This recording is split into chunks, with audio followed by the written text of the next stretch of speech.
Baik, hari ini kita akan presentasi tentang hasil penelitian yang sudah didapat melalui penelitian ini. Judulnya, penelitian ini telah terbit di jurnal The Paragraph dengan judul The Degree of Audience Understanding Reception, The Potential of Digital Piracy Audio and Visual in TikTok. Slide berikutnya, di sini ada perkenalan, ada research focus, metodologi, key findings, attitude toward piracy, kemudian reception analysis, dan conclusions. Kenapa penelitian ini dilakukan? Karena di era digital ini yang namanya pembajakan masih menjadi sebuah tantangan yang sangat menantang di industri kreatif di Indonesia. Jadi kemunculan platform digital seperti TikTok semakin mempermudah penyebaran dari konten video bajakan. Jadi studi ini atau penelitian ini menyelidiki atau mencari bagaimana audiens memaknai pembajakan yang terjadi di platform digital seperti TikTok dan bagaimana mereka menyikapi terhadap pembajakan digital. Research ini berfokus pada platform TikTok, di mana di situ banyak sekali konten-konten video bajakan, khususnya film, ya, di mana dibagi menjadi part-part, dan TikTok juga dinilai sebagai platform dengan high engagement ya di antara dewasa muda dan juga remaja. Nah, fokus dari riset ini adalah mempelajari riset ini mencoba untuk mengeksplor, menggali bagaimana pemaknaan konten TikTok khususnya untuk konten film dan juga serial TV. Kemudian juga penelitian ini juga mencoba untuk melihat bagaimana sikap dan perilaku gitu ya, dengan menggunakan teori encoding decoding dari Stuart Hall dengan menggunakan metode analisis resepsi terkait konten digital.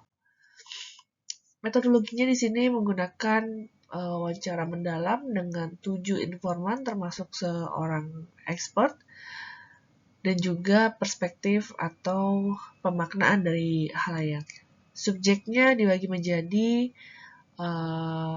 subjek-subjek atau informan dibagi menjadi beberapa kategori atau kriterianya dibagi menjadi beberapa kriteria, yaitu mereka didasarkan pada background sosial seperti umur, pekerjaan, dan juga gender. Kenapa ini dilakukan? Untuk memberikan pemahaman yang lebih komprehensif terhadap digital piracy di akun TikTok atau di platform TikTok.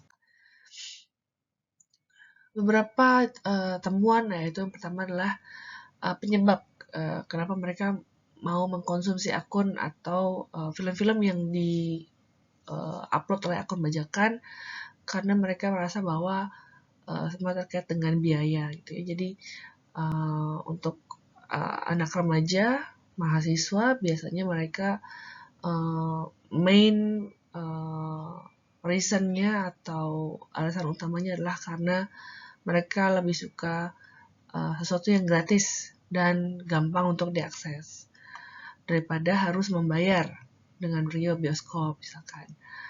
Nah, untuk pemaknaan dari audiens, ada beberapa yang memandang digital piracy juga ya membenarkan gitu ya, hanya karena mereka penasaran misalkan, atau merasa kurang puas dengan versi yang legal. Jadi ini juga menjadi sebuah hal yang ternyata memiliki makna yang berbeda untuk masing-masing audiens atau halayak. Kemudian di dalam industri, impact-nya atau pengaruhnya adalah ini menjadi banyak sekali mempengaruhi pada industri entertainment dan dapat menyebabkan kerusakan ekonomi ya, karena pekerjaan atau hasil karya dari sineas ataupun seniman menjadi kurang dihargai atau undervalue. Nah, untuk sikap di sini bahwa ada beberapa macam hal yang dipengaruhi, termasuk misalkan adalah pertimbangan ekonomi, kemudian kemudahan akses, dan juga hasil yang diterima oleh konten kreator. Hasil pembacaannya ada 3, yaitu dominan, negosiasi, dan juga oposisi berdasarkan teori research dari Stuart Hall. Maka di sini ada 3 pembacaan. Pada dominan reading, audiens ini memahami bahwa konten digital ini sebenarnya adalah berbahaya karena akan dapat menimbulkan berbahaya untuk konten kreator ya. Artinya ini menjadi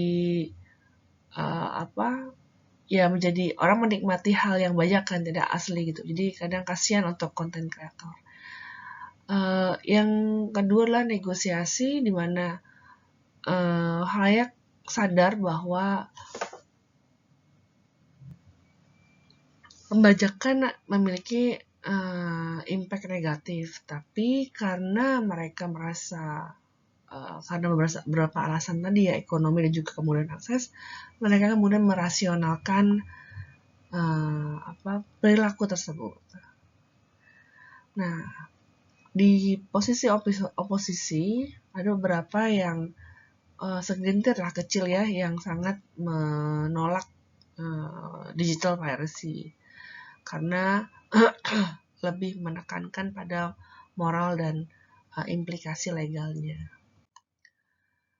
Secara keseluruhan, maka di sini digital piracy di platform TikTok memberikan sebuah cerminan yang lebih permasalahan lebih besar ya, di mana resepsi audiens dan juga perilaku dari digital ini. Meskipun beberapa audiens atau khalayak ada yang menjawab bahwa mereka didasari oleh faktor ekonomi atau biaya dan juga kenyamanan atau mungkin user friendly akses, tapi ada beberapa juga yang menentang tentang digital piracy ini karena pengaruhnya pada industri kreatif. Jadi penelitian ini meng-highlight bahwa diperlukan awareness yang lebih baik dan penerapan hukum perlindungan terhadap copyrights ya, untuk bisa memitigasi efek dari pembajakan. Sekian presentasi, terima kasih.